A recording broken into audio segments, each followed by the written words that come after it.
তোমাদের সামনে নিয়ে চলে এসেছি ভিডিওটা কি বলো তো। আগের দিন জগদ্ধাত্রী পুজো হয়েছে আর আজকে সেই উপলক্ষে হচ্ছে অনুষ্ঠান আমার বাড়ির সামনে, একদম বাড়ির পাশে হচ্ছে। আগের দিন হয়েছে, আমি একদিনও কাল থেকে একবারও যেতে পারিনি। তাই চলো আজকে মায়ের মণ্ডপ কেমন হয়েছে, মায়ের প্রতিমা কেমন হয়েছে, সেগুলো সবকিছু তোমাদের সঙ্গে শেয়ার করবো।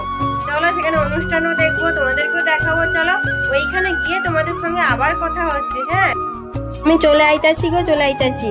ফুল দিয়ে পুরো মণ্ডপটা সাজিয়েছে, ভীষণ ভালো লাগতেছে। কিন্তু সামনে ধারে দুটো হিরো দাঁড়িয়েছে, মাকে দেখতে পাচ্ছি না, তাই এক ধার দিয়ে চলে এসেছি। মা গো, সকল সন্তানকে তুমি সুন্দর রাখো, তুমিও ভালো থেকো মা। মায়ের মূর্তিটা সুন্দর বানিয়েছে, মায়ের প্রতিমাটা অসাধারণ হয়েছে। মাকে পুরো মাটি দিয়ে কিন্তু পুরোটা তৈরি করেছে, কিন্তু অনেক বড়। তো চলে আইতাছি গো অনুষ্ঠানের কাছে। এসে যখন দেখি না, এখানে অনেকক্ষণ থেকে মিউজিক হচ্ছে, দর্শক হাঁ করে বসে আছে। এখানে বোঝা যাচ্ছে না যাত্রাপালা হবে না অগ্রেস্টার হবে না ডান্স হবে, কোনো বুঝতেই পারছি না। তারপরে দেখলাম যে রোগা পাতলা একটা ঘোষক উঠে বক্তব্য দিচ্ছে।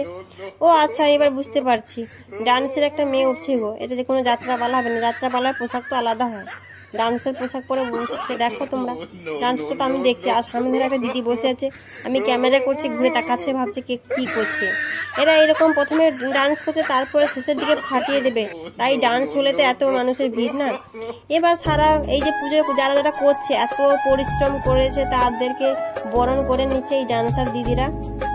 এত যে দর্শক কার জন্য আসতে পেরেছে, এই কমিটির সদস্যের জন্যই তো আসতে পেরেছে। তারা জগদ্ধাত্রী মায়ের উপলক্ষে কিন্তু এই অনুষ্ঠানটা করছে। এই অনুষ্ঠানের জন্য কিন্তু এত মানুষের আজকে ভিড়। এরা পরিশ্রম করেছে বলে তো এরা আসতে পারছে। তো সবাই মিলে আজকে ওরা এই অনুষ্ঠানটা এনজয় করো, উপভোগ করো। আমি এখন বাড়ি চলে যাই। আমার সঙ্গে এই ফুচকাটা আছে না, তার ভালো লাগছে না। আজকে ওর ভিডিও ভালো লাগলে একটা লাইক করে দেবে প্লিজ।